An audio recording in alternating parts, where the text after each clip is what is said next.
महत्वपूर्ण टॉपिक के ऊपर चर्चा करेंगे और वो टॉपिक है बिजनेस इकोनॉमिक्स का, और उस टॉपिक का नाम है demand analysis.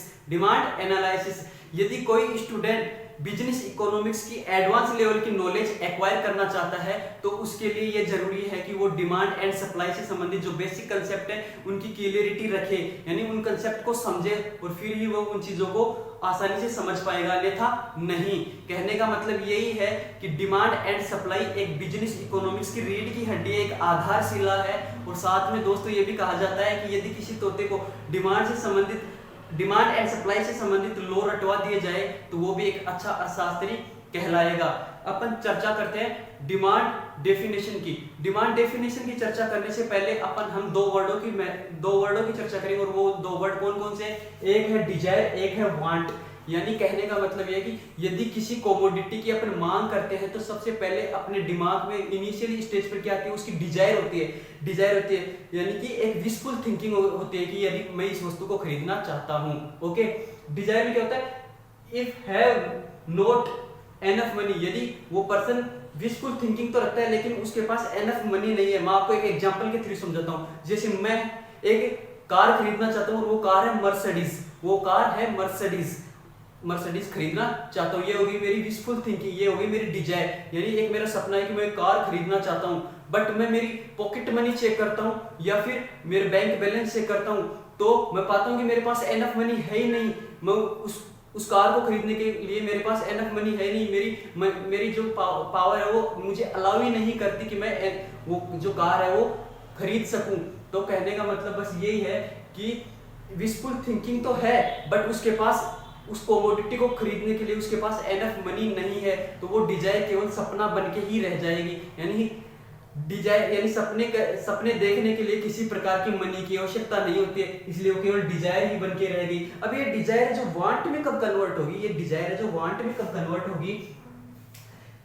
If person have enough money but not willing to sacrifice money, यानी वो एनफ मनी तो रखता है लेकिन उसे सैक्रिफाइस नहीं करना चाहता, यानी वो कंजूस प्रवृत्ति का व्यक्ति है, या फिर वो अल्टरनेटिव ढूंढने लगता है कि मैं इस जो मनी है इस कार पर खर्च न करके मैं कहीं और उसे खर्च कर दूं, कोई और जगह इन्वेस्ट कर दूं ताकि मुझे प्रॉफिट होता रहे फ्यूचर में। तो वो व्यक्ति कभी भी डिमांड में, एक तरीके से वो व्यक्ति डिमांड में कन्वर्ट नहीं हो सकता। उसकी जो डिजायर है, जो वांट है, वो डिमांड में कन्वर्ट नहीं हो सकती। उसमें एक विलिंगनेस होनी चाहिए तभी वो डिमांड में कन्वर्ट होगी। तो उसकी वांट कब कहलाएगी?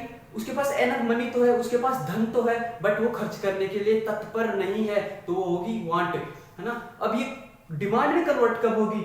उसके पास एनफ मनी है और वो खर्च करने के लिए तत्परता भी है, उसमें वो खर्च करने की विलिंगनेस भी रखता है। और साथ में ये दो कंपोनेंट तो है ही है, और साथ में फिक्स प्राइस और फिक्स पीरियड ऑफ टाइम, एक पीरियड ऑफ टाइम और एक फिक्स क्वांटिटी, ये तीन फैक्टर और इंक्लूड हो जाते हैं किसी ट्रांजैक्शन में, तो वो डिमांड बन जाती है।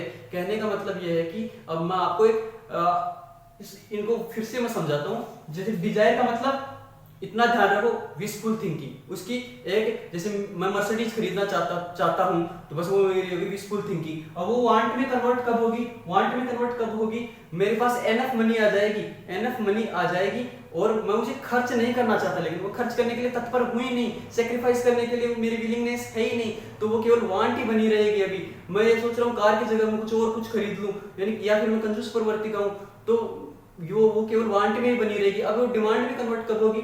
मेरे पास एनफ मनी है और खर्च करने की तत्परता भी है, और मैं उसे अब मैं उसे खर्च भी कर देता हूँ। मेरे पास एनफ मनी है, मैं उसे खर्च, डिजायर भी है मेरी एक डिजायर भी है, मेरे पास एनफ मनी भी है और मैं उसे खर्च भी कर देता हूँ, और साथ में उसकी निश्चित प्राइस और एक निश्चित टाइम पीरियड, निश्चित क्वांटिटी है, तो वो एक डिमांड बन जाएगी। मैं आशा करता हूँ कि आपके ये अच्छी तरीके से ये चीजें क्लियर हो गई होंगी।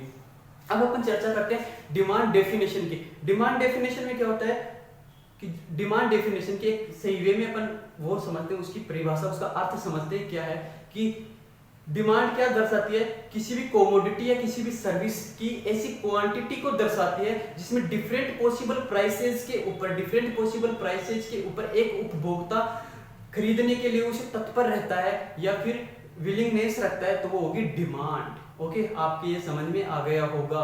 अब अपन चर्चा करते हैं डिमांड की कैरेक्टरिस्टिक्स आप खुद निकाल दोगे कैरेक्टरिस्टिक्स, यदि आपके ये 3 वर्ड समझ में आ गए होंगे तो।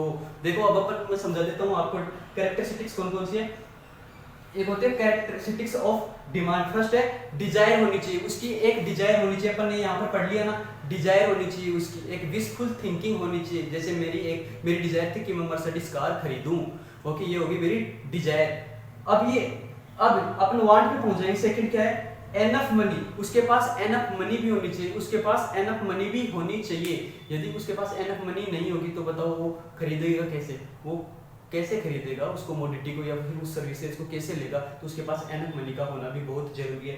थर्ड पॉइंट है willingness to sacrifice to money, willingness of sacrifice to money, यानी कि उसकी एक विलिंगनेस होनी चाहिए। पैसे होने से कुछ नहीं होना चाहिए भाई साहब, दिल भी मतलब कि खर्च करने के लिए मानना चाहिए कि हाँ भाई खर्च कर दे, यानी उसकी विलिंगनेस भी होनी चाहिए, उसे सैक्रिफाइस करने की उसकी विलिंगनेस भी होनी चाहिए। वो कार है, कार मर्सिडीज मेरी डिजायर है, मेरे पास एनफ मनी भी है, और साथ में उसे खर्च करने की उसे ये नहीं, मैं अल्टरनेटिव नहीं ढूंढना चाहिए कि मैं कहीं और उसे खर्च कर दूंगा, कहीं और इन्वेस्ट कर दूंगा कोई, या फिर मैं खरीदूं ही नहीं, तो ऐसा नहीं होना चाहिए।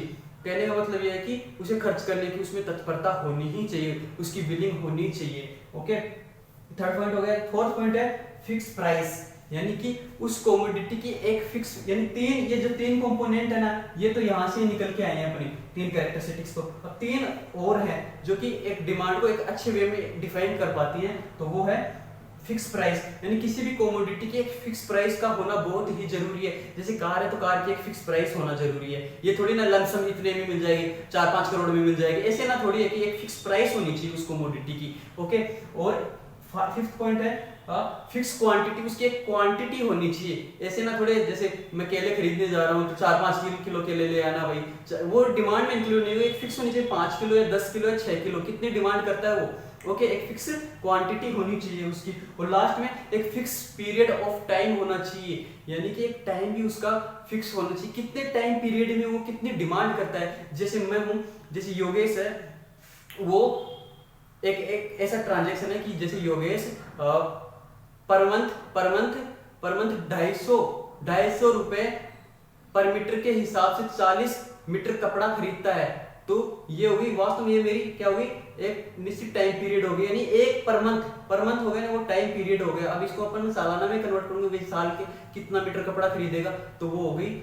ये सब जो कंपोनेंट है ना, ये 6 के 6 कंपोनेंट यदि एक ट्रांजैक्शन में मिल जाते हैं तो वो एक सही वे में डिमांड कहलाएगी।